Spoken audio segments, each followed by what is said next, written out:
You scroll through hundreds of job descriptions, but they all sound the same. You spend so much time on every application, but it doesn't seem to matter. You send off application after application, but never hear back. You thought the interview went so well, but it's a no. You jump through all the hoops. The news keeps saying how there are all these employers that are struggling to find people to hire. So why does finding a great job have to be so hard? It doesn't seem very logical or fair. It's not. The system is broken. It's not your fault. The process most people go through to get a job is awful. But here's the good news. The system isn't very smart. In fact, it's downright dumb. It can be beaten. How? Most prospective employers and employees today are using the same old tired strategies that have been around forever. It's like professional camouflage. Everybody just blends into the crowd. But you don't have to be that way anymore. You can get traction. You can stand out from the crowd to unleash your God-given potential, to help a world in need, to do work that matters, to earn what you and your family deserve. You can do this. You're meant to do this. There are bright things on the horizon for you. This is the way.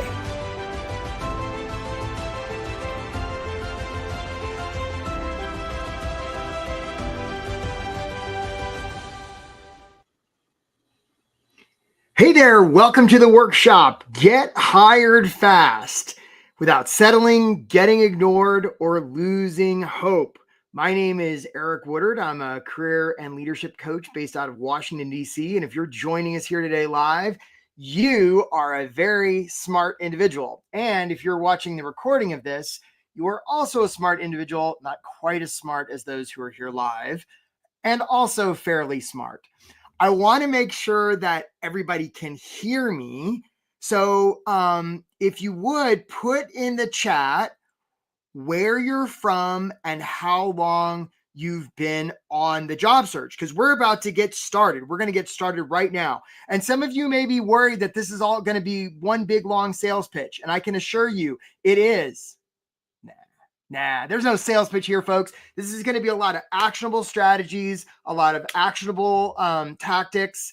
And we're going to get going right now. David in Cleveland and Michael in New York and Nathan in Cleveland and Amy in North Carolina and Adrian, New Jersey, right? Sometimes, being on a long job search can feel like pounding sand. Jonathan in Pennsylvania and Justin in Raleigh. Sometimes it can feel like timing a glacier, Philippe and Rupica in Virginia and Calethea in Colorado. Sometimes it can feel like being adrift at sea, Jeremy near Raleigh. Sometimes it can feel like wandering in the desert, Lewis in Atlanta. Sometimes it can feel like going into an arena. And sometimes it can even feel like looking into an abyss. So look, folks, if you're looking for help with your job search, right? If you are somebody who is unsure about the direction you want your career to go, Muhammad in Michigan, if you're somebody who's struggling with ways to describe what you do, if you're uncertain if your resume is any good, we get all these people from Raleigh here today, Shaitali, right? If you've been wrestling with how to follow up after you apply, if you're tired of applying and hearing nothing back, if you're doing interviews that seem to be great, and then you get a big fat no. If you're trapped in a job and you don't like it, but you're not sure how you can escape, and most of all, folks, if you're losing hope, Nicholas in New Jersey, this is for you. On the other hand, if you're somebody who's super casual about your career, if you're not willing to do a little work, if you're reluctant to take responsibility for the results you've been getting, Deonta in Atlanta, if you're just interested in finding a job to make money, if you're stuck in your ways, and especially if you know a lot of stuff, if you're unwilling to be authentic, this may not be the workshop for you. Because what you're going to learn in this workshop is how to get hired fast without settling, getting ignored, or losing hope. I'm going to offer you 4 strategies, 9 tactics, so that you can do work that matters and pays what you and your family deserves. Okay. So for our agenda today, and look, like I said, this is not going to be one long, big sales pitch. I'm going to tell you who I am just briefly. I'm going to give you these 4 strategies, 9 tactics. And then I do have an invitation for you. Like some of you have already written ahead and you've said that you're interested in working with me. If that's you, I want you, we're going to put the link to book a call with me in the comments right now. There it is, right? GetHiredFast.net. So if you already know, and I know some of you do, that you like want to talk to my team and you've heard about the results that my clients have gotten and you're looking for help to get different results than you've been getting, go ahead and book a call now, because when I do these workshops, things fill up fast. And we even have slots this afternoon. So you could actually talk to us like today. And if that's not you, that's okay. Okay. Because also we're gonna take some Q&A. So here we go. And again, if you want to book a call, go ahead and do it now. Those of you who are like, what's the call about? I have a program. It costs money. It doesn't cost that much money. You can do it for a couple hundred. You can start for a couple $100 at a time. It's a whole thing, but we're going to talk about getting a job here. Okay. So here we go. Who is this guy and why does he think he can help me find a job? Well, just to give you a little bit, I grew up in Asia, right? I came to the States when I was 17. I wound up transferring college 7 times. Here I am in the Midwest looking at snow, wondering why it's so damn cold. I wound up as a scuba instructor on Guam after transferring college 7 times. And it was great. I was underwater with the fish and swimming around, and it was beautiful. And my brain got a little bit spongy. And I was like, you know what? There's got to be something more than just this. So I thought, where in Asia? So I was, I'm mispronouncing it. It was mostly in Thailand, but I was all over the place. So, but I thought like there's got to be something there. So I thought like, what would be the most prestigious job I could have? And I thought, well, that must be something like the White House. So I took out a piece of paper and wrote a letter to 1600 Pennsylvania Avenue. I said, "Dear Mr. President, you should hire me." Now, look, folks, I still have a copy of this cover letter. It was a pretty horrible letter. I sent that off and I figured I'm never hearing back from those guys. But that, about a month later, I was riding past the Guam post office and the guy came out with a letter and he said, "Eric, you got a letter from the White House." And I opened it up and it was really cool. It was like on White House stationery and stuff. And I opened it up and it was an internship application. Now, folks, I didn't know what the hell an internship was, but I was really good at filling out applications because I transferred college so many times. So I filled that sucker out, sent it in. I'm like, I am never hearing back about that thing. But at least I had the cool envelope, the cool White House envelope. That got me thinking. I applied to some grad schools and I wound up getting into GW here in Washington, D.C. I sort of landed with this big bushy haircut and was dumpster diving for furniture, right? And bought a pair of running shoes and was out one day running past the White House. And I thought, those White House bastards, they never even bothered to let me know about that internship thing. So I found a payphone and I put in a quarter and I called them up and I said, "Hey, you bastards, what about that internship thing?" I'm like, "Is this Eric from Guam?" And I'm like, "Yeah, but I'm in DC now." They're like, "Man, we've been trying to get in touch with you. You're supposed to start in the First Lady's office on Monday." So I thought, well, that's interesting. So I went and got a haircut, bought a suit, and I showed up. Now, look, folks, I know we're a lot of political stuff going on in the United States right now. I don't know if your politics match mine. Please forgive me if they don't. This was back during the Clinton administration. I started working for Hillary Rodham Clinton. She was a great boss, right? And I wound up getting hired on her staff in Hillary Land, stayed with her the whole second term when she was First Lady. I followed her to the Senate, where I was with her for 8 years. And then I followed her to the State Department, where I did UNESCO stuff. Eventually, I left Hillary Land and I wound up as director of fellowships and internships at the Smithsonian Institution. And all during this time, both trying to help people with their careers and figure out my own, I sort of saw these same movies over and over again, right? Where, people would try to figure out career stuff and the process they went through wasn't very linear or logical or fair.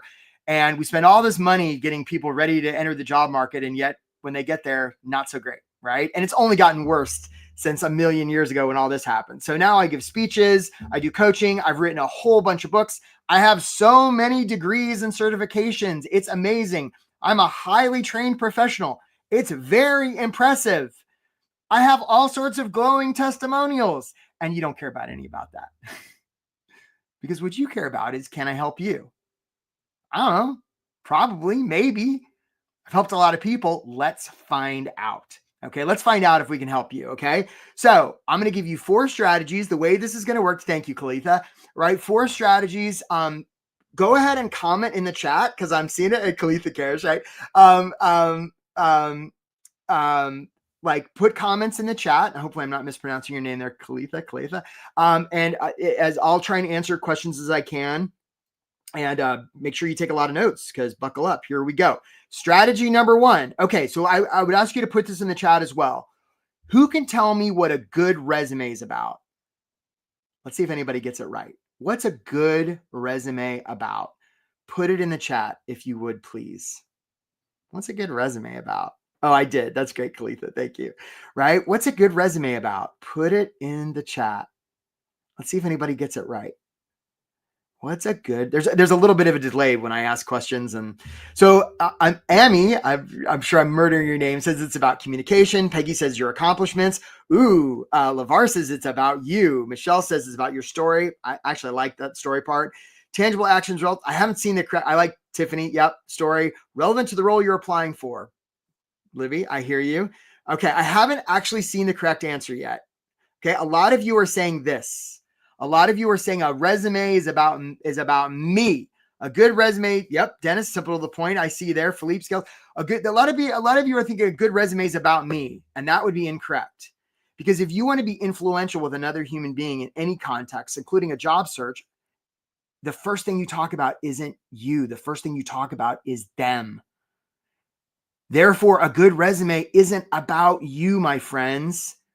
A good resume is about them. And when I say resume, I mean your cover letter, your follow-up, your networking, your interview. If you've been spending a lot of time focused on yourself and not getting traction in your job search, now you know why. Good resume is not about you, right? If you've got that big block of text at the top of your resume saying, I am an accomplished professional with so many blah, blah, blah, blah, blah, blah, blah, blah, blah, let me tell you all about me, and you haven't been getting traction, now you know why. Don't do that. Don't do that. Okay. So it's the good resumes about them, not you. If you get nothing else from this workshop, and especially if you're watching the replay and you haven't been paying attention, pay attention.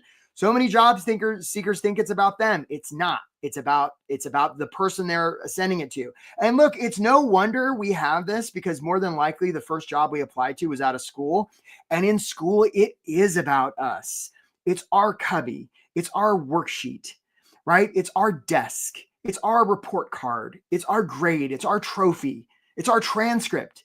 And yet when we move to the working world, those of you who are seasoned professionals know this, it's not about you. It's about the customer, the client, the constituent, the shareholder, right? It's not about you. Good companies take care of their people, but that's a means to an end, right? The reason Google gives free lunch to Googlers is not because the purpose of Google is to give free lunch to Googlers. It's to make better Google. So employers are focused on themselves. The opportunity for you is to do the same, right? Make the application about them. Okay, we're already on to strategy number 2. Can you believe it? I can't even believe it. All right, so David's talking about ATS. Yeah, we're going to talk about ATS. So those of you who don't know what ATS is, it's applicant tracking system.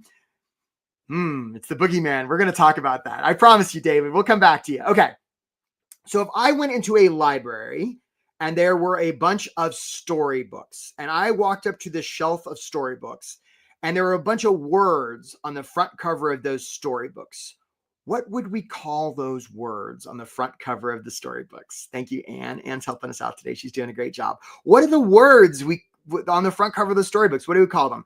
Ivan, it's about getting past the recruiter who has no idea what the job's about. You know, Ivan, you will not get an argument from me on that one. You're actually right. We're going to talk about that. Yeah, Khalifa, titles, right? Thank you, Adrian. Exactly. Titles. Thank you, Philippe. Titles, right? We call the words on the front cover of a storybook titles. Okay. Now, isn't it interesting that that's the same term we use to label people in the workplace? Title, which tells me that the label we put on somebody in the workplace is just a story that a label we're putting on the story of their career, which brings us to the next strategy, and that's stories. Let me ask you this. Again, this is for the chat. What % of human decision-making do you think is emotional to logical? Put it in the chat. What % is emotional to logical human decision-making? Is it 50-50? Is it 60-40, 40-60? So emotion to logic. What % of human decision-making is emotional to logical? If you would, put it in the chat, please. Right? What's the %? Oh, Daryl says 90-10, right? Okay, LeVar says 50-50, Jess 70-30, Adrian 80-20. Raj says 95-5. I haven't seen the right answer yet. Lewis just says emotion is higher. Okay, so nobody's gotten the right answer yet.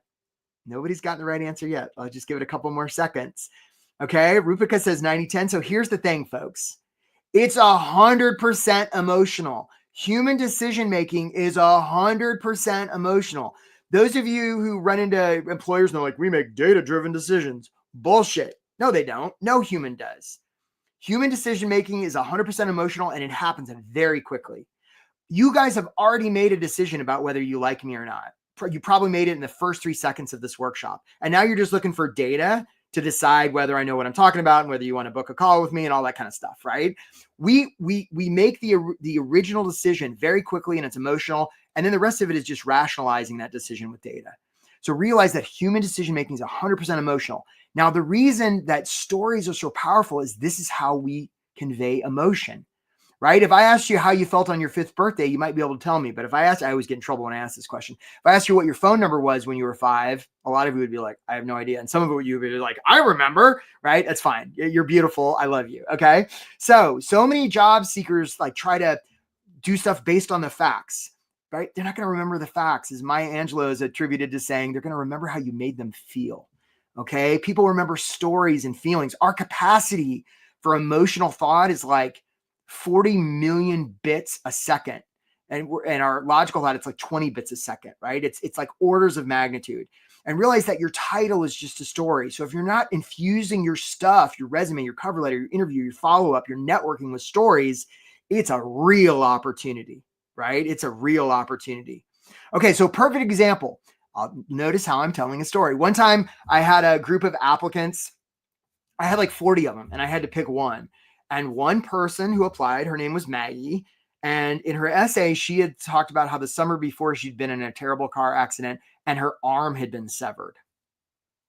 That's quite a story. That's quite a story. So I was like, well, boy, we got to take her. So we took her the first day of the program. She walked in, 2 arms. Now it was bandaged from where it had been partially severed and reattached, and she was doing some physical therapy. She was going to be okay. Was I upset? Of course not. I was so happy Maggie had both her arms. And I remember that story to this day. Okay, stories, super, super powerful. Kristen says, so even when we try not to, we all essentially judge every book by its cover. Kind of. Or it's not actually the Kristen, if this is helpful, it's not we judge it by a book by its cover. We judge it by the story we tell about that cover.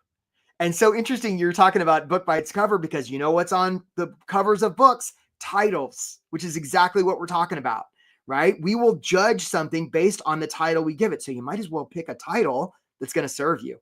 Okay. So she lied. Michelle says, so she lied? No, she didn't lie. She told a story. There's a difference. Okay. There's a difference. Some people, Seth Godin wrote a book. He wrote a book. It was called All Marketers Are Liars. And he got so much flack for it that he had to change it to All Marketers Tell Stories. The words are not that far apart. Okay. Who knows who this guy is? Great. That's a great point there, Michelle. Who knows who this guy is? Put it in the chat. That's right. Half truths, right? Who knows who this guy is? Put it in the chat. I'll give you a hint. He's from Idaho. What's this guy called? We're moving on to strategy number 3, right? Here, there it is, Michael. Napoleon. That's right. Thank you, Kalitha. Yes, this is Napoleon Dynamite. He was slapped with meat in the face. That's true, Jesse. It was very, very exciting. Just Jeremy. Okay, this is Napoleon Dynamite. So if you're not familiar with Napoleon Dynamite and the movie he's in, please stop your job search immediately and go watch Napoleon Dynamite. I mean, come on, folks. We're trying to create a society here.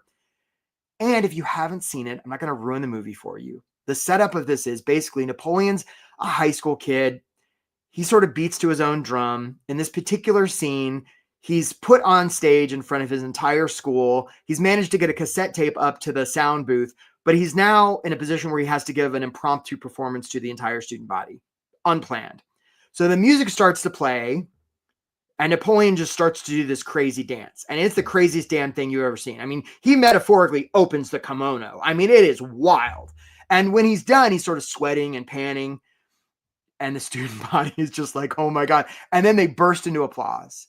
And the reason they do is because it's so authentic. Jamie Kern Lima, the founder of It Cosmetics, says everybody's a good dancer if they commit fully, and she's right. This brings us to strategy number 3, which is authenticity. Authenticity. People are going to hire you because of who you are, not in spite of it. In this world of increased automation and AI and robots, humanness is a premium. Let me ask you, who do humans hire? I don't know. Yeah, who do humans hire? Let's see if you can get it right in the chat. Who do humans hire? Now, this goes back, I think it was Mike's question earlier. He said, what about ATS? We're going to talk about that right now, right? Who do humans hire? Let's see if we can put it in the chat. Who do humans hire, folks? Livy says robots. Chantel, yeah, that's right. Humans. Humans hire humans. Robots don't hire humans. Humans don't hire robots. Robots don't hire robots. Humans hire humans. So it's an opportunity because so many people are out there trying to please mythical algorithms. There is no one algorithm. There is no one ATS. Different companies use different systems and they're all different. And we have no idea how they work. And who cares? We have this. We have thumbs. The reason they're going to hire you is because you're a human, not because you please some algorithm. So if you've been spending a lot of time trying to get the right keywords and the right search terms and the right formatting to make your resume ATS friendly, stop. Anybody who's trying to sell you an ATS resume is probably in the business of selling ATS resumes, not getting you a job. Now, that's a broad generalization. And in my experience, it's accurate. Okay. So many try to be perfect. You want to be human, be relatable, give them evidence that you're a human. Perfect example. One time I had a bunch of resumes. I had 2 resumes that were virtually the same. One guy, Tom, told me he played the trumpet. The other guy didn't. Who'd I choose? Tom. At least I knew he played the trumpet. I had a client last fall who she decided at the end of her resume to put 2 truths and a lie. She got 2 interviews from that and 2 offers just from that. And the reason we know that is they told her that was the reason. This is how my clients get hired fast. Okay. And you can too. And if you would put the link to book a call in the chat, just in case we've got people that are interested in talking to us and they don't know how, because I know I can see the schedules filling up. Yep. If you want to book a call, and if you're worried about money, stop, right? How much are you losing every day you're not working? Come on, folks. Okay.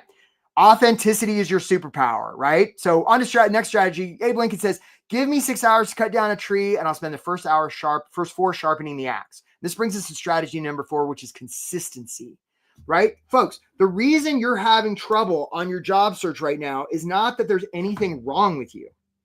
It's that the results you're getting are perfectly attuned to your current system. And if you want a different system, you can spend a lot of time and money figuring it out on your own, or you can hire, invest in a program like mine, and we already have the system. We may not know your exact settings, but where you've got like a control box this big and you've got like a sticky button and 1 gear shift, and you're wondering why you can't steer the ship to career success, what you don't realize, there's a whole other control room that you don't even know about. And that's what we offer you in my program. So if you're interested in that, we just put the link in there. Book a call with us if you would, and let's talk. Okay. Strategy number 4, consistency, right? You don't want to work hard. You want to work smart, right? You want to get your stuff, the quality of your stuff up, and then increase the quantity. And if what you're doing is not working, and if you're on this call, presumably it's not working, you want to do something different. There's no such thing as a failed experiment. And remember, this isn't about you. It's about the systems that you have. You want better results, get a better system. It's really, really simple. There's nothing wrong with you. It's just that your system that you have right now for job hunting isn't working as well as you want it to. Okay. So how do you put this all to work? So, and if you would get ready, we're going to show them Angel. So I just want to show you how this can work in real life. So Angel was somebody that signed up with me I had a Black Friday thing. So I think it was the end of November. And just a couple of weeks ago, we were on a group call and she shared this. And if you would roll in the time we've got left, I'm curious, especially if there's somebody we haven't heard from yet. They've had a win, a loss. Angel, I got to ask you, what do we know, if anything? What do we know? I got the Yay! job. Whoa! The offer. I'm moving in a week. Yeah. Yeah, it's crazy. And I know when we first met, you're like, oh, like let's get something by your birthday. And my birthday is in 4 days, so I was able to do it. Yay! And I just want to acknowledge you. Like, you dove in, you did it, you did the work. Thank you. Way to go. Have been possible without like signing up for this program truly. I think it made the difference for me. So good, Angel. Yeah, Really happy for you. thank you. Super awesome. Congratulations to you. Yeah. And the time is totally awesome. Somebody said, Tiffany said, can you explain iteration? So it just means doing something different, right? If what you're doing, Tiffany, isn't working, do something different. Yeah, exactly. David's asking, what about the concept of overqualified or ageism? We're going to talk about that, David. There's only one reason that they will hire you. Before we dive into these tactics here, what's the one reason that they're going to hire you? Just one. It's not that they like you. It's not that they think you're too young or too old. It's not that you have skills or don't have skills. There's only one reason, and that's that they trust you. That's it. And that's why stuff like trying to trick the ATS or hiding your age, frankly, if you've got one of those resumes where all of a sudden the dates of your graduations just magically disappear, it's such a tell, because basically what you're saying is, hey, Elizabeth just booked a call. We're so happy to talk to you, Elizabeth, right? Basically what you're saying is, I don't trust you to not be ageist, right? I mean, if you want somebody to trust you, the worst way to get them to trust you is to show you don't trust them. Remember, it's never the scandal, it's always the cover up. And look, I'm not going to say there aren't isms out there. Racism, sexism, ableism, ageism, whole bunch of isms. That'd be crazy to say there aren't. And at the end of the day, the reason they're going to hire you is they trust you. That's it. That's it. So stop worrying about your age. Stop worrying about what they think of you altogether. Okay, we're going to talk about this. Okay, so how do you put this all to work? Here we go. 9 tactics. Okay, here we go. Okay, so look, folks, if you haven't been listening to this workshop, if you've been like clipping your bonsai tree or something, come back to me. This is really important. Okay, we're going to put this in the chat. Let's say there's a lake, and in the middle of the lake, someone's drowning. Okay, so there's a lake. In the middle of the lake, someone's drowning. Now they're surrounded by other people in little boats. If that was a job search, who's the person drowning? Put it in the chat, please. Okay, so there's a lake, someone's drowning, and they're surrounded by other people in little boats. If that was a job search, who's the person drowning? Yeah, who's the person drowning? Let's see if anybody can get it right. Ivan says, trust and you will be trusted. That's right. Send the liar to the fool. Okay. So Adrian says it's the recruiter. Yeah. Yeah. Adrian. Okay. Let's see who's drowning in that lake, right? So Raj says it's the company. You guys have been listening, right? A lot of you are acting like, that's right, Cameron, it's the employer, right? You guys are getting exactly, that's right, LeVar. A lot of job seekers act like they're the ones drowning. And you guys may have acted like you're the ones drowning. I'm desperate for a job. I need a job. And look, I get it when there's bills and you're trying to figure things out, really understandable. And realize you're not the one drowning. You're the one that's safe in the boat. The employer is the one drowning. And the reason we know that is they've told us. They put out a job description to say, help, we're drowning. Somebody help us. Now, the people in the boats are the applicants. And some of those applicants are going to row up and they're going to be, hey, help me. I'm the best one. Pick me. And the employer's going to be like, whoa, right? Needy is creepy, right? Others are going to row up and say, hey, employer, you're drowning. That sucks. Let's have a conversation to see how we're going to get you out of the water. What's important here is not that I pull you out. What's important here is that you don't drown and die. And this brings us to our first tactic, which is mindset. If you've got a mindset of scarcity, they will smell it. You want to come from a place of service. Hey, Cannon just booked a call. Nice work, Cannon, right? You want to come from a place of service. And if you get nothing else from this workshop, please get this, okay? You want to have a mindset where you're coming from a place of abundance and service. Remember, you're not the one drowning. You're the one in the boat.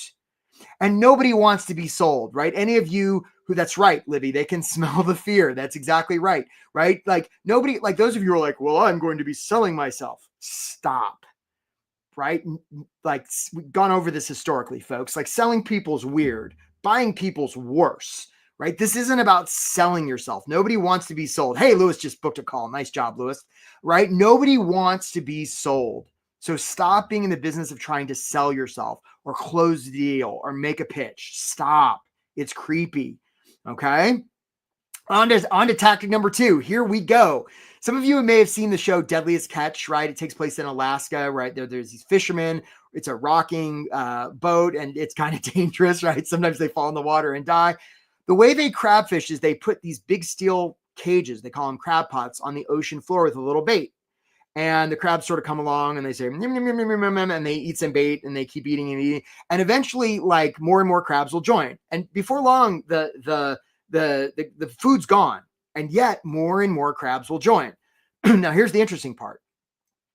If and when a crab tries to leave, the other crabs will pull them back in, right? Sally tries to leave, the other crabs will pull her back in. They'll even pull off one of her limbs, or they'll commit crab murder, right? They'll do a crab manslaughter, right? Because crabs instinctively want to be with other crabs because it makes them feel safe. And yet, ironically, it's the most dangerous thing they can do, right? They all get pulled up and they become dinner. And this brings us to tactic number 2, which is your environment. Most people don't even consider it. Most people are focused on willpower. I'm just going to white knuckle it. Man, environment eats willpower for lunch, right? We think that, ooh, so much of this is about my discipline. Nah, it's your environment, man, right? Most people don't even, some of you may have heard the idea of reference groups, right? You're the average weight, education, income of the 5 people you hang out with most. And they don't even have to be alive. They can be the people you watch on TV or books you read written 1,000 years ago. It doesn't matter, right? It influences your ability to like function. Your environment does. It has a huge impact. You want to be intentional about safeguarding your impact. And if you're around people, might not even be your chosen family, might be your given family, that are like asking you to settle or dragging you down, like, you can love them. Create some boundaries, my friends. Like, it is not an option. It is vital. Okay. All right. On to tactic number 3. It's hard to hit a blurry target. All right. I see Ami just signed up for a call. Way to go, Ami. It's hard to hit a blurry target. Okay. It's really hard to hit. So this brings us to tactic number 3, which is clarity. Okay. This has to do with a thing called the reticular activating system. And what this is when you go and buy a new car, and, so let's say Libby goes in to buy a new car and she's like, nobody's got this car. This is the best car. And then she drives off the lot and she sees that car 5 times. Our brain will literally see what we tell it to find. Like right now, if I said the color red, you guys are all instantly more aware of the color red than you were 10 seconds ago, just because I said red. Bruce Lee has this great quote. He says, be careful what you tell yourself because your body is listening. Hey, nice to see you, is that Carrie? Carrie's scheduled a call. Nice job, Carrie. Nice job, right? So like, it really matters. Okay. So if sometimes I'll talk to prospective clients and I'll be like, well, how much do you want to make? And they're like, anywhere between 50 and 150,000. I'm like, that's beautiful. What do you want to do? I want to help people. It's very hard for our brain to find job that equals help people. There's only 8 billion of them in the world and has $100,000 salary range. Like, our brain just glitches out. It doesn't know what to do. So you want to be really specific. Okay. That specificity is vital. And if you don't have it, it's something to look at. A lot of people think that specificity is limiting. It's not. It's actually liberating. Okay. There's a reason NASCAR drivers, when they drive 500 miles in a circle, don't look at the outer wall, right? Because they'll tend to go, that's where the car will tend to go, where they look. And it's the same thing with your job search. And if you don't have real clarity about where to look, you're sunk. Okay. This is for the chat, folks.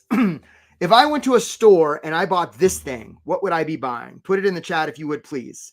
Right? If I went to a store and I bought this thing, what would I be buying? Philippe says, what are your thoughts about having specific terms of lingo in the CV as plain language? Yeah, I would. I mean, this gets to the authenticity thing, Philippe, right? If you're on there talking about being proficient in Microsoft Office and you don't use that, no good. Okay. So here, David says a solution.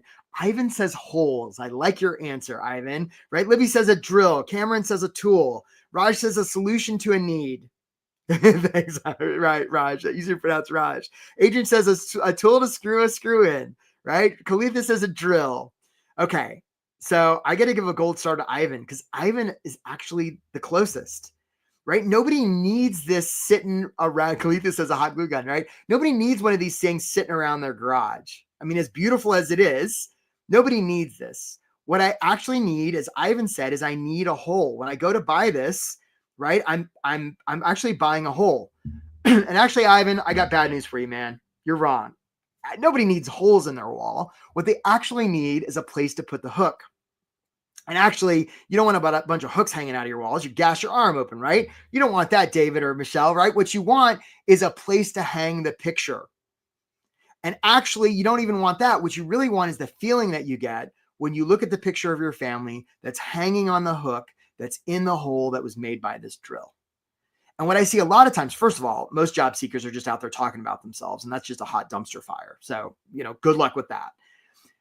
And even if and when they are talking about the employer, which is pretty damn rare, right? I'd be curious, guys, how many of you have been talking to a dead drill with no battery, says Jesse, right? How many of you have been just talking about yourself? So if you are going to talk about them, you don't want to talk about the drill. You want to talk about what keeps them up at night when they're in bed at sleep. And this brings us to tactic number 4. The reason they're going to hire you is they trust you. And the way they're going to trust you is by you being vulnerable and by you giving them safety. Now, here's the thing, folks, going back to our earlier tactic. If you feel like you're the one drowning, it's hard to make anybody else feel safe. That's why you want to remember you're not the one drowning, right? You're not the one drowning. You're the one in the boat. You're safe. You're the one giving safety. This isn't about you performing. This is about you connecting. This is about you making that employer feel seen, heard, and understood. Do you see how this is a different level than worrying about ATS?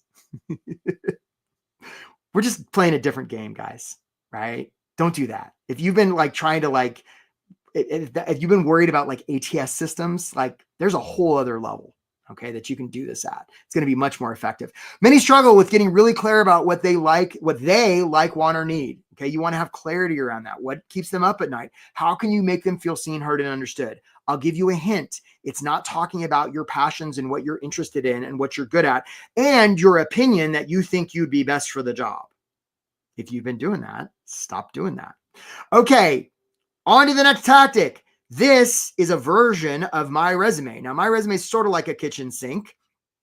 Okay, that's right, Michelle. Reach out to people directly. I like that, right?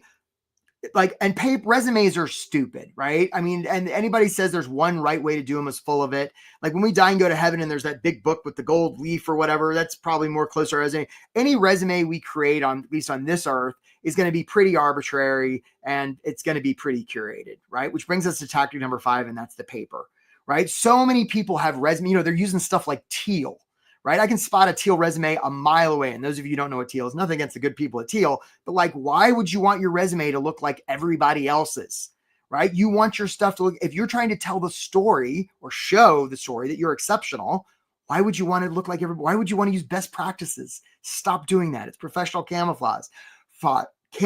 Realize that a resume and your cover letter and all the rest is just a communications piece. So you want to communicate with them in a way they cannot ignore. And that's one of the things that I work on with my program with clients I work with. So for example, notice this resume has hyperlinks. Does yours? If not, why not?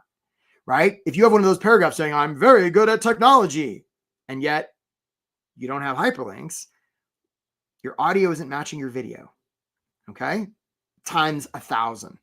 Okay. So this is tactic number 6. We're moving right along.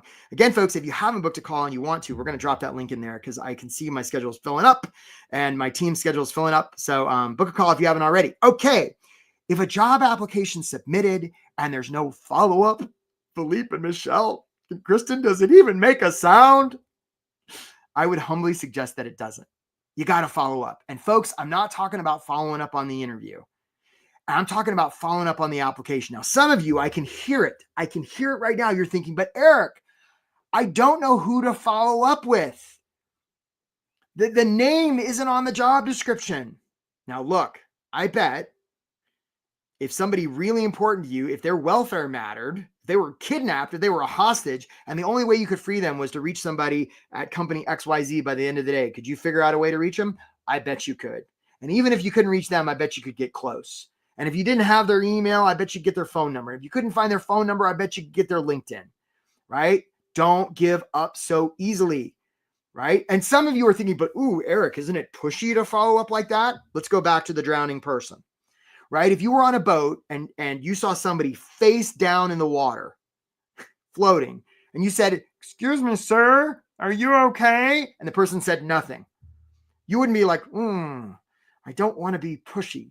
Hell no, you'd jump in the water, you'd swim over there, you'd flip them over, right? You'd start giving them mouth to mouth. And if the person came to and was like, "Lady, I'm just snorkeling," you'd be like, "My bad." But you'd be willing to offend in the name of service. And it's the same thing here, right? Show them that you're not messing around. You're not worried about pleasing them. You're going to put service over pleasing because all your competitors are out there trying to be, I don't want to offend them. Nope. You can tell them, you can be like, "Hey, just so you know, the top of this interview, I'm not here to look good and I'm not here to please you. There's possibility for your company. Let's see if we can make that happen." You bring that sort of energy into an interview, you're playing a whole different game of ball, right? Whole different game of ball. What if it says confidential company? Just because, I love Jeff. I'm going to pick on you a little. Confidential company. Oh, I see. You're saying you don't know what the company is. Oh, there's a real easy trick for that. Take a section of their job description, especially the boilerplate stuff about how much people can lift and that stuff. Drop it into Google, hit search. Any company that's used that same language will pop up right away. Right? Recruiters are lazy. They don't rewrite stuff. So that trick doesn't always work, Jeff, but it works a lot of time. And especially if you know the location and the the area, you can get it. Yeah, absolutely. Okay. So you want to apply from a place of service. Remember, you can tell them that you show initiative, or you could show them. This reminds me of there's a realtor in New York City, a guy named Ryan Serhant. He wrote a book called Sell It Like Serhant. He had a reality TV show for a long time. He writes in his book, Sell It Like Serhant, that he really prides himself on being responsive to email, except when somebody interviews with his organization and they send him a thank you note. He intentionally ignores it. If they email a second time, he gives them a really discouraging message, like, just kind of fuck off, and it's not until they email a third time that he's like, "Why don't you come in and talk?" The rule of 3, right? I'm not Jewish. I've got family members who are. If I wanted to become Jewish, so I've been told, if I went and knocked on a rabbi's door and she opened and I said, "I'd like to be Jewish," she'd say, "Can't do it." And she closed the door. I'd have to knock again. She'd say, "Nope, this is too hard a path, my son. See ya." And it's only when I knocked the third time that she'd like, "Okay, why don't you come in and let's talk?" 3 times, whatever metaphor works for you, the realtor or the rabbi, I don't care. 3 times. Treat everybody like they need to knock. What is it? Rumpelstiltskin? You have to say his name 3 times or whatever it is. You got to knock 3 times. Okay. All right. Tactic number 7. Okay, folks, this is number 1 of these big ones. Okay. We just had the Academy Awards. You see how the movie stars got up there and they got the big award. And when they gave their speech, they were like, "I got nobody to thank." And it was sort of awkward. Of course, that didn't happen. When people do great things, they have millions of people to thank. They're like, "I got to thank this person and this person, this person." They're playing the music. Like, this person, they're playing the music, right? Networking. If I asked you right now, if I went to your Google contacts and said, "Okay, Ivan, David, Holly," we will have a replay, Holly. Don't worry, it's coming your way, right? How if I asked Holly, I was like, "Holly, how many people in your Google contacts know you're searching?" Right now, I don't know Holly, so I'm picking on her. Thank you for letting me pick on you, Holly. Right? I don't know what she'd say, but there's a good chance she and many of you would say, "Well, a lot of people know," and I'd be like, "How?" I'd be like, "Well, I posted it on LinkedIn like 3 months ago, and my banner's up." And I'd be like, "Well, that means they would have had to have gone there to that page on that day and seen that post." And not only that, but they would have to presume, because they haven't heard from you since 3 months ago, that you're still on the job hunt. Folks, have you ever helped anybody? Of course you have. It feels great. Why are you being so stingy with the opportunity to let people help you? Right? Benjamin Franklin talked about this. When you ask for help, it makes you strong, not weak. You could be 1 email away from asking your people. And guys, the thing is, you don't want to do this as one-offs, right? Well, I emailed Bob 3 months ago and Sally 2 months ago and Charlie last month, because this is sort of like fishing with a line, right? You got to go with the right bait on the right fish at the right depth in the right place at the right time. I mean, a lot of things got to line up. What we want to do is filter the ocean. And that's what we do in my program, because We don't know where the fish will be. So if we have nets everywhere, it doesn't matter. That's how you get a job. Okay. No one-offs. Okay, let's talk tactic number 8. I think this is the last one. Let's talk about, or maybe the next to last one, interviews. Here is the best interview advice in the world. Are you ready? You may want to write this down. Here we go. You're welcome, Holly. Right? You may want to write this down. Okay, here it is. Let me get ready. Here's the best interview advice in the world. Please prepare yourselves. Don't answer their questions. If you've been going into interviews worrying about answering their questions and you haven't been getting a lot of traction, now we know why. Interviews are weird. Nobody calls somebody into an interview to gain information. The reason they're calling the reason they're calling Holly in for an interview, or hey, Deirdre just booked a call. The reason they're calling Deirdre for an interview is they're trying to get Holly and Deirdre to make mouth noise so they can judge the mouth noise to decide whether the mouth noise is good. Hey there, Natalia, right? Like they can decide how good the mouth noise is, and then they can decide if they can trust the Natalias and the Hollies and the rest of the world. Okay, that's all they're doing. So you might as well say things and deliver stories that help them reach that conclusion. Most people are focused on the questions. Stop doing that. Don't answer the questions. Give answers that are going to help them trust you, and tell stories that do the same. Okay, final tactic. We're in the home stretch here. Offers. Now, here's what I see, folks. A lot of times, I'll talk to prospective employers, right? We'll do like one of these calls that I'm inviting you to, and I'll say, how's your job search going? And they'll be like, well, Eric, you got to understand, I'm really particular about where I apply. I'm like, please say more. And people will say, well, hey, Jesse booked a call. We're looking forward to seeing you, Jesse, right? Like people say, well, Eric, you got to understand, if I apply for the job and then I get it, then I might have to move the family to Connecticut and my mother-in-law, and they go into this whole negative default future. I'm like, stop, right? Realize that you don't have to, one, worry if you're qualified for a job or worry if you want a job unless and until you get the offer. Before then, it's really understandable that you would worry about that, and it's super optional. Right? There's all this research, especially aimed at women, that say, well, unless mostly women, they think they're 60% qualified, they won't apply. And I've heard this anecdotally. I've actually heard it from men and women and everybody, to tell you the truth. Stop it. You don't have to worry if you're qualified. They'll have an opinion.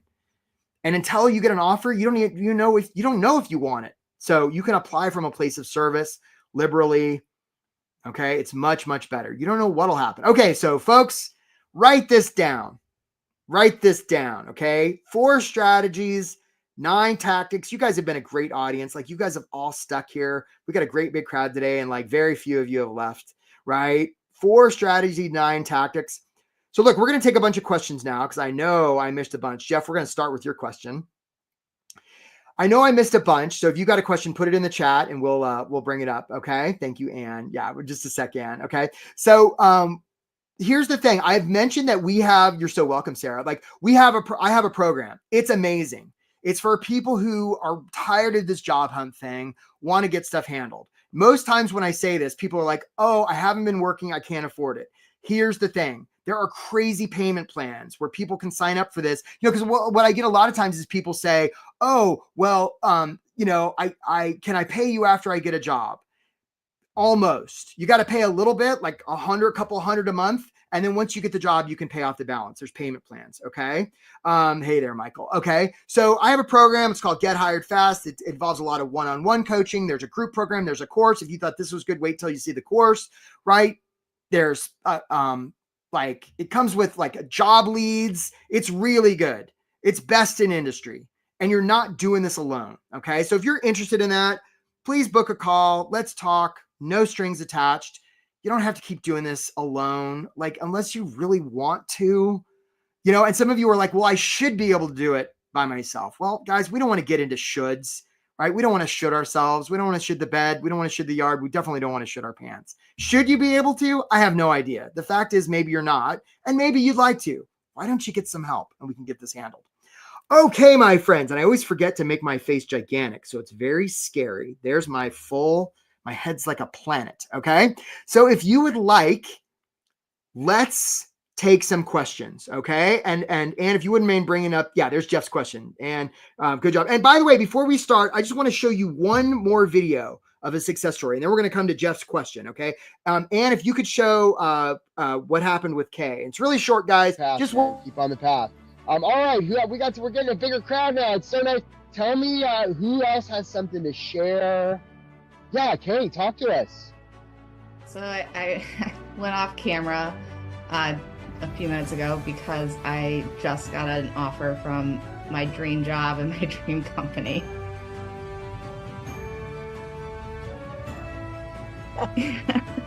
So real time, it happened just now. So on, thanks, Eric.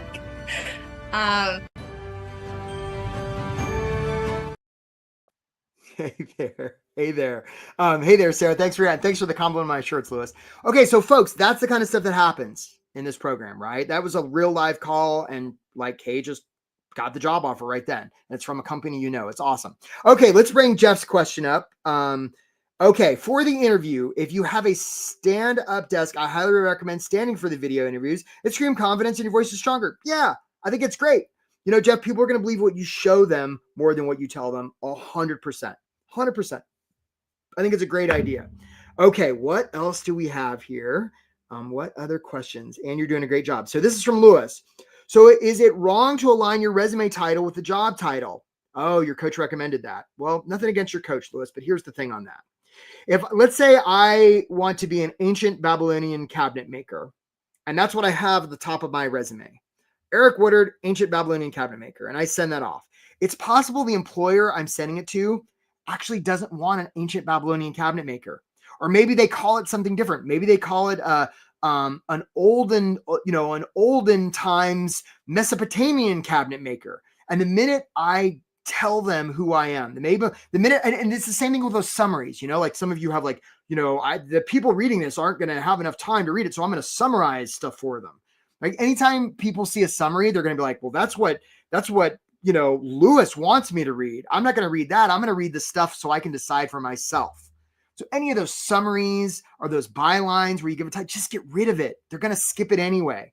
The first thing they're going to look at on your resume is your experience. And the question they're going to be asking is, hey, is this somebody who sees, hears, and understands us? That's what we're after here. Okay, next question. What about the concept of overqualified and ageism? Thanks, Anna. That's great. So here's the thing. If I'm hiring somebody, and this is for everybody, and I have a choice between the person who's just barely qualified and the person who's crazy overqualified, generally, who am I going to choose? I'm going to choose the person that's just barely qualified for a lot of reasons. One, I don't have to pay him as much. Two, they're going to do the job I need them to do. Three, they're going to stick around. The person who's way overqualified, I got to pay them more, probably not going to stay long. And even if they do stay, they're not going to do the job the way I want them to do it because they've been doing it for the last 10 years. So if you find yourself in a position where people are telling you you're overqualified, the answer is not to dumb down your stuff. The answer is for you to aim higher. So you're the one who's just barely qualified. See how that works? And ageism. Yeah. Look at these guys who are elected president. What are they, like 80? It's not about your age. It's about trust, regardless of your politics and mine, right? But it's about trust. It's, do they trust you? And if you're hiding your age, it's such a tell. It's basically saying, I don't trust the person reading my resume not to ding me because of my age. So why would they trust you? Why would they trust you to help them create the things they want? It's such a tell. And this advice is so widespread, it breaks my heart. Okay, what else do we have here? We got time for more questions. What examples of hyperlinks have you included? Well, Livy, so presumably on your resume, you list a bunch of organizations, I'm guessing. Do those organizations have websites? If so, they have hyperlinks. So do the schools you've attended. Perhaps you talk about a work product that you've created in one of your bullets and it lives somewhere online. Especially when I work with photographers, this works well because their stuff is so visual, right? They can talk about the pictures they think and they can put links to all the pictures. You think that makes their resume more engaging and interesting and builds trust? You bet it does. You bet it does. Okay, what else do we have here? What else do we have? Good job. Okay. So I know we've talked a lot about authenticity and telling stories, but what about using AI to apply to get your voice out there fast? Has anyone used, well, the thing about it is like, I've actually come around a little bit on this. I'm not against AI. It can be really useful, and you want to be careful because all your competitors are using it. So the more, Ivan you can be, and Jesse you can be, and Rupika you can be, and Libby you can be, and Lewis you can be, the better, right? They're going to hire you because of who you are, not in spite of it. And the danger with AI is it basically is a giant homogenizing force. It makes us all sort of sound alike. So you just want to use it cautiously, just like anything else. I'm not against it. I'm not here selling buggy whips, but it's just something to use sparingly. And if the more human you can be, the better, I would say. All right, guys, we have time for a couple more questions. Guys, there's still a little bit of room on the schedule. If you haven't booked a session already, please do. Jeff says, I was told at a certain level, VP and above, that it's better to get a warm introduction to the company before applying directly. So, I mean, Jeff, I don't think that's reserved to just VP. I think that's true for any job. Yeah, it's always better to get a warm, and it's not necessary. Because so Jeff, if I reached out to you and I said, hey, Jeff, just want to acknowledge you that you took your valuable time to come to this workshop. It tells me that, you're somebody who really takes your career seriously, and you're not messing around. Not everybody does that. And you have, Jeff, and it just really, really stands out. Now, look, Jeff and I don't know each other, right? We don't know each other. And just by saying that, I've made Jeff feel, hopefully Jeff will have to tell us, I made him feel a little bit more seen, heard, and understood. Trust has gone up by a little bit. So in a way, it doesn't matter if I have that warm introduction. And let's say I don't have a contact, you can have a third party come in and show social proof. And even if the person doesn't know that person, they know it's another person, and that counts for something. There's a lot available. Like I say, there's a whole control room of things, of levers and switches that you guys might not even know about. That's what we offer in the program, which is why I'm encouraging you to book a call. Okay, what else do we have? We're going to do 2 more questions. How to tell a story if you have a career gap. Is it good to mention a personal reason? You could, Rupika, and I just want to offer to you, and I'm going to say this with a lot of love, it sure sounds like you're focused on yourself. Rupika, they don't care about the gap. Nobody cares about the gap more than you do. What they care about is, can they trust you? So let's say you're in an interview and they're like, well, what's this big gap? You can say, yeah, I was taking care of my sick mom. We can talk about that. She's doing fine. Thanks for asking. Or maybe she's not doing fine. Thanks for asking. And let's talk about what's possible for your company, Bob. How about that? Bob will be all too glad to talk about that. Nobody cares about the gap. Nobody cares about your age. What they care about is, can they trust you? Okay, last question. You guys are doing great. Carolyn, what strategies would you recommend to finding a part-time opportunity? Same ones we've offered here. Make it about them. Make them feel seen, heard, and understood. Give them safety. All of that. Follow up. Use your network. You do all those things, you'll have full and part-time opportunities beating a path to your door. So look, my friends, if you haven't had a chance to ask a question, that's why we have this call link. Book a call. You can ask us. And regardless of what you're doing in your job search, whether you're interested in working with us or not, like, please do something different from what you've been doing, because the definition of insanity is doing the same thing over and over and over and thinking you're going to get a different result, right? Don't just keep doing what you've been doing. Take action. And some of you are hearing this and you're like, well, I'm just going to take this stuff here and do it on my own. That's beautiful. And a lot of times I hear from people and that they attended the workshop 6 months before and they're like, tried to do it on my own. And I'm like, show me what you're doing. And they're not doing it, which is why when people work with us, they get hired fast. I send you so much love, so much acknowledgement. If you're feeling discouraged about this job hunt stuff, there are bright things on the horizon for you. Others have figured it out. You will too. And you don't have to do this alone. I promise you. So cheering for you, my friends. Wish you the very best. Take care. You can do it.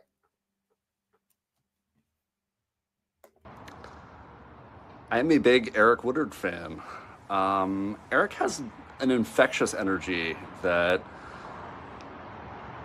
I just feel like I benefited so much in not only my career search, but in my life, just having a few one-on-ones with Eric, having weekly groups, being part of the Facebook group. I just can't say enough good things about him as a human being. as a career coach.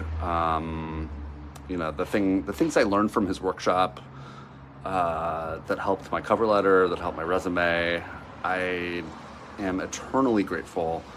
And if you are on the fence of signing up for one of Eric's workshops, I would absolutely recommend doing it. So that's my 2 cents.